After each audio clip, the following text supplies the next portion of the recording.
नमस्कार बरपाली न्यूज में स्वागत। आमर चैनल सब्सक्राइब करूँ और देखो महत्वपूर्ण खबर 26/8/2018 राखी पूर्णिमार पवित्र अवसर आउ सही शुभ मुहूर्त रे जन्म नहीं बरपाली रे सुनाम धन्य महान कवि गंगाधर मेहेर तांकर जन्म दिवस सारा ओडिशा रे पालन करा हेसी किंतु बरपाली रे यही दिन उत्सव आगे पालित करा हुए। सकाले भूरिया मेहर समाज द्वारा बरपाली रे शोभा यात्रा बाहर तथा संध्या रे हुए सभा और सांस्कृतिक कार्यक्रम। संध्या रे खबर कागज संवाद परिवार तरफ गंगाधर स्मृति सभा तथा ओडिशा साहित्य अकादमी आउ गंगाधर मेहर क्लब द्वारा राज्य स्तरीय जयंती पालन हैला। पहला कवि प्रतिचित्र रे द्वीप प्रज्वलन तथा माल्यार्पण करा हैला।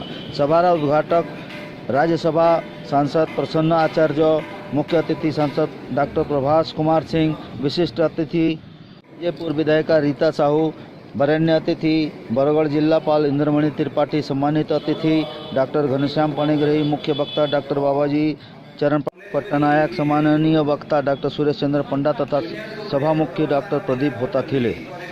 सभारंभ रे साहित्यिक डॉक्टर मानभंजन प्रधान को गंगाधर मेहर सम्मान दिया गला। विवरणी पठन कले प्रभुचरण महांती परे पुस्तक विवचन हैला। छात्र छात्री मान को पुरस्कार वितरण पर समारंभ हैला। आसंतो देखमा सही मुहूर्त प्रमुख अंश। धन्यवाद, नमस्कार। तृतीय स्थान में रखुंदी M Sai Krishna little angel public school Rajshree के गला प्रथम स्थान अधिकार करछंदी।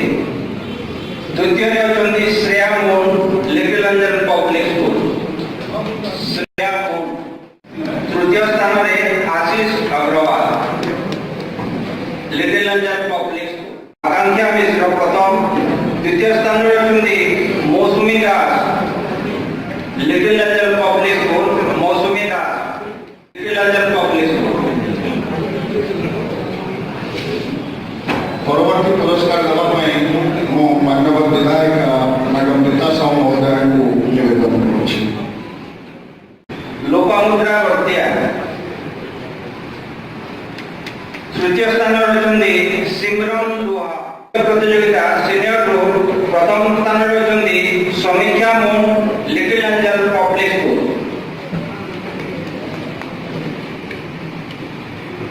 द्वितीय स्थान रही Adarsh Devta. Adarsh Devta little angel public school.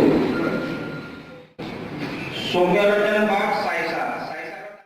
आज दिवसटी आमर अंचलवासी गर्व और गौरव दिवस। यही पवित्र दिवस माध्यम सरकारी कार्य जन्मग्रहण करते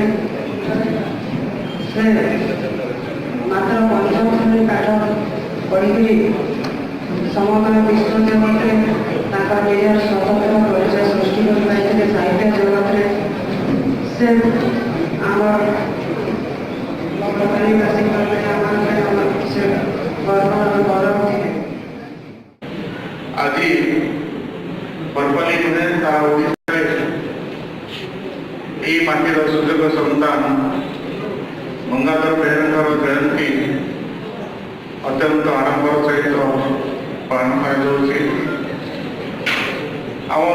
गर्वर कथा जो अनन्य साहित्य सृष्टि कर गंगाधर मेहर ताहा समस्त राज्य बाहर बरपाली को एक मान्यता प्रदान करिछि एवं ता सहित ओडिया साहित्य को एक अनन्य तथा अद्वितीय स्थान प्रदान करिछि।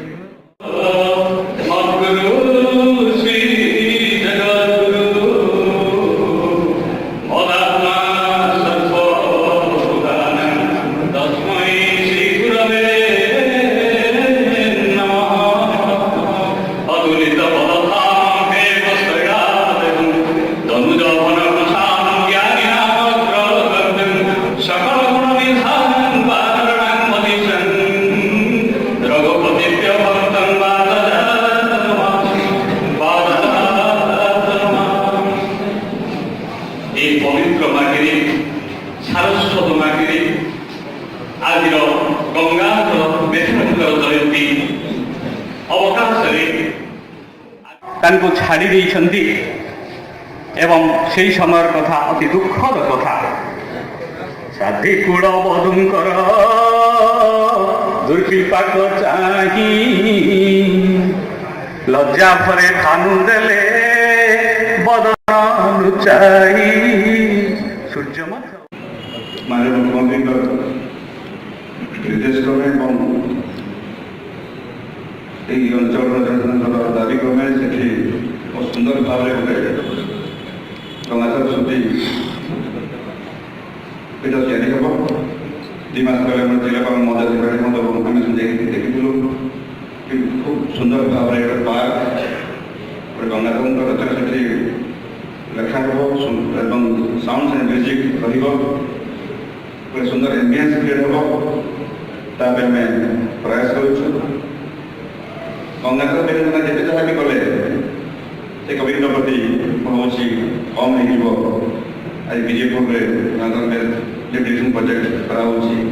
ଆମେ ଆଗାମୀ ଦିନରେ ଗଙ୍ଗାଧର ମେହେରଙ୍କ ନାଁରେ ଅପରେସନ୍ ଷ୍ଟ୍ରାଙ୍ଗ ପାଇଁ ଦାବି କରିବା ଅନେକ ଦରକାର ଅଛି। 156 ବର୍ଷ ହେଲା ଯେମିତି ଗଙ୍ଗାଧର ବୁଝିଲେ ଏବଂ ତାଙ୍କର ସାହିତ୍ୟ ରଚନା ଯେଉଁ ଦିନଠାରୁ ସେ ଆରମ୍ଭ କଲେ ଆଜି ବି କରି ତାଙ୍କର ଶତବାର୍ଷିକୀ ଆମେ ଯେତେବେଳେ ପାଳନ କଲେ ଏବଂ 150 ବର୍ଷ ପୂର୍ଣ୍ଣ କରି ଆଜି ଆହୁରି ତାଙ୍କର ଜନ୍ମ ଜୟନ୍ତୀ ଆମେ ପାଳନ କରୁଛୁ। ଏ 50-60 ବର୍ଷ ଭିତରେ ଅନ୍ତତଃ ମୁଁ କହିବି ଗଙ୍ଗାଧରଙ୍କର ସାହିତ୍ୟର କେତେ ପଠନ ହେଲା ଓଡ଼ିଆ ପାଠକମାନଙ୍କ ଭିତରେ, କେତେ ଚର୍ଚ୍ଚିତ ହେଲା ସେ ସାହିତ୍ୟ, କେତେ ଆଲୋଚିତ ହେଲା ସେ ସାହିତ୍ୟ ଏବଂ ଅଧୁନା ସାହିତ୍ୟିକ ମାନେ ଯେଉଁମାନେ କବିତା ସୃଷ୍ଟି କରୁଛନ୍ତି ସେମାନେ ଗଙ୍ଗାଧରଙ୍କ ସାହିତ୍ୟରୁ କେତେ ପ୍ରେରିତ ହେବା ପ୍ରେରଣା ପାଇବେ ସେ କଥା ଆଜି ବି ସମୀକ୍ଷା କରିବା ଆବଶ୍ୟକ। ଆମର ମନେ ପଡୁଥିଲା ଯେ ଗଙ୍ଗାଧର ମେହେର ଗୋଟେ ଜାଗାରେ ଲେଖିଛନ୍ତି ଯେ ଯାହାର ଭିତ କରେ ନ ଦେଲେ ତା ନାମ ଆମ ଦେଶେ କହୁତାକୁ ନିମ କାରଣ।